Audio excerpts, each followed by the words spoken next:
and all of the distinguished guests. It's a who's who, I will say that. I've come to this year's World Economic Forum with truly phenomenal news from America. Yesterday marked the one-year anniversary of my inauguration, and today, after 12 months back in the White House, our economy is booming, growth is exploding, productivity is surging, investment is soaring, incomes are rising, inflation has been defeated, our previously open and dangerous border is closed and virtually impenetrable, and the United States is in the midst of the fastest and most dramatic economic turnaround in our country's history. Under the Biden administration, America was plagued by the nightmare of stagflation, meaning low growth and high inflation, a recipe for misery, failure, and decline. But now, after just 1 year of my policies, we're witnessing the exact opposite: virtually no inflation and extraordinarily high economic growth. Growth like, I believe you'll see very shortly, our country has never seen before, perhaps no country has ever seen before. Over the past 3 months, core inflation has been just 1.6%. Meanwhile, fourth quarter growth is projected to be 5.4%, far greater than anybody other than myself and a few others had predicted. Since the election, the stock market has set 52 all-time high records. So that's in 1 year, 52 records, adding $9 trillion in value to retirement accounts, 401ks, and people's savings. People are doing very well. They're very happy with me. Since my inauguration, we've lifted more than 1.2 million people off of food stamps, and after 4 years in which Biden secured less than $1 trillion of new investment in our country. Think of that, 1 trillion, substantially less than that. In 4 years, we've secured commitments for a record-breaking $18 trillion, and we think when the final numbers come out, they'll be closer to $20 trillion of investment. That's never been done by any country at any time, not even close. Just over 1 year ago, under the radical left Democrats, we were a dead country. Now we are the hottest country anywhere in the world.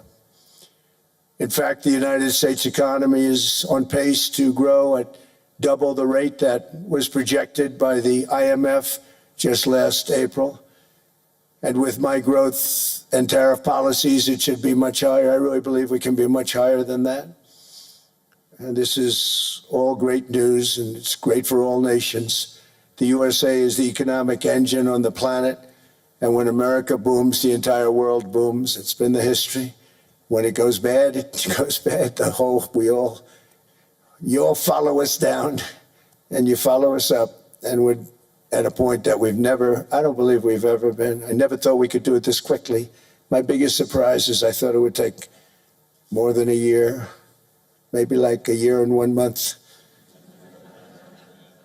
But it's happened very quickly. This afternoon, I want to discuss how we have achieved this economic miracle, how we intend to raise living standards for our citizens to levels never seen before, and perhaps how you too and the places where you come from can do much better by following what we're doing, because certain places in Europe are not even recognizable, frankly, anymore. They're not recognizable. And we can argue about it, but there's no argument. Friends come back from different places. I don't want to insult anybody and say I don't recognize it. And that's not in a positive way, in a very negative way. And I love Europe, and I want to see Europe go good, but it's not heading in the right direction. In recent decades, it became conventional wisdom in Washington and European capitals that the only way to grow a modern Western economy was through ever-increasing government spending, unchecked mass migration, and endless foreign imports. The consensus was that so-called dirty jobs and heavy industry should be sent elsewhere, that affordable energy should be replaced by the Green New Scam, and that countries could be propped up by importing new and entirely different populations from faraway lands. This was the path that sleepy Joe Biden administration and many other Western governments very foolishly followed, turning their backs on everything that makes nations rich and powerful and strong. And there's so much potential in so many nations. The result was record budget and trade deficits and a growing sovereign deficit driven by the largest wave of mass migration in human history. We've never seen anything like it. Quite frankly, many parts of our world are being destroyed before our very eyes, and the leaders don't even understand what's happening. And the ones that do understand aren't doing anything about it. Virtually all of the so-called experts predicted my plans to end this failed model would trigger a global recession and runaway inflation. But we have proven them wrong. It's actually just the opposite. In 1 year, our agenda has produced a transformation like America has not seen in over 100 years. Instead of closing down energy plants, we're opening them up. Instead of building ineffective, money-losing windmills, we're taking them down and not approving any. Instead of empowering bureaucrats, we're firing them, and they're going out and getting jobs in the private sector for 2 and 3 times what they were making in government. So they started off hating me when we fired them, and now they love me. Instead of raising taxes on domestic producers, we're lowering them and raising tariffs on foreign nations to pay for the damage that they've caused. In 12 months, we have removed over 270,000 bureaucrats from the federal payrolls, the largest single-year reduction in government employment since the end of World War II. Nobody thought that was coming, but we had no choice. To make a country great, you can't have all federal jobs. We've cut federal spending by $100 billion and slashed the federal budget deficit by 27% in the single year. It's going to go down quite a bit more from that, driving inflation way down from the record highs of the Biden administration. Every month, they went up and up and up. I promised to cut 10 old regulations for every single new regulation, but instead I've cut, actually till this point, 129 regulations for every 1 new regulation approved. So every time they come in with a new regulation, we do at least 10, but so far it's averaging out to 129, if you can believe it. In July, we passed the largest tax cuts in American history, including no tax on tips, no tax on overtime, no tax on Social Security for our great seniors. We also provided 100% expensing, that's the one they like, and bonus depreciation for all new equipment and capital investments to help companies expand and shift production to America. They are so in love with it. They build a plant, they're able to deduct it immediately, the whole thing, rather than waiting 38 to 41 years in the old days. This is a miracle taking place. Nobody thought it would ever be done by any country, but it's done by us.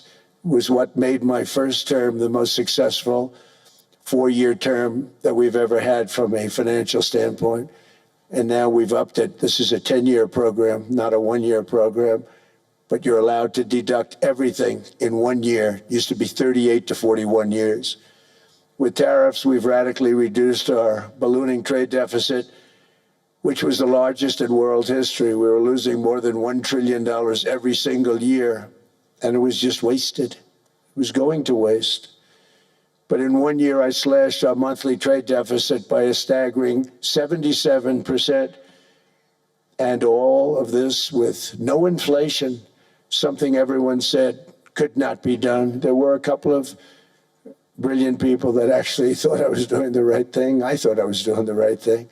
Now they all think I'm doing the right thing because they can't believe the numbers. American exports are now up by more than $150 billion. Domestic steel production is up by 300,000 tons a month, and it's doubling over the next 4 months. It's doubling and tripling, and we have steel plants being built all over the country. Nobody thought they'd see that. Factory construction is up by 41%, and that number is really going to skyrocket right now because that's during a process that they're putting in to get their approvals, and we've given very, very quick, fast approvals. In the process, we've made historic trade deals with partners covering 40% of all U.S. trade. Some of the greatest companies and countries in the world. We have countries as our partner, too. The European nations, Japan, South Korea. They're our partners. They've gone into massive deals with us, especially on oil and gas. And these agreements raise growth and cause stock markets to boom, not only in the U.S., but virtually every country that came to make a deal, because, as you've learned, when the United States goes up, you follow. It's really become a staple.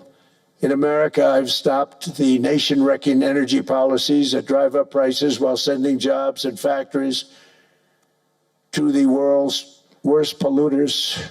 They are indeed polluters.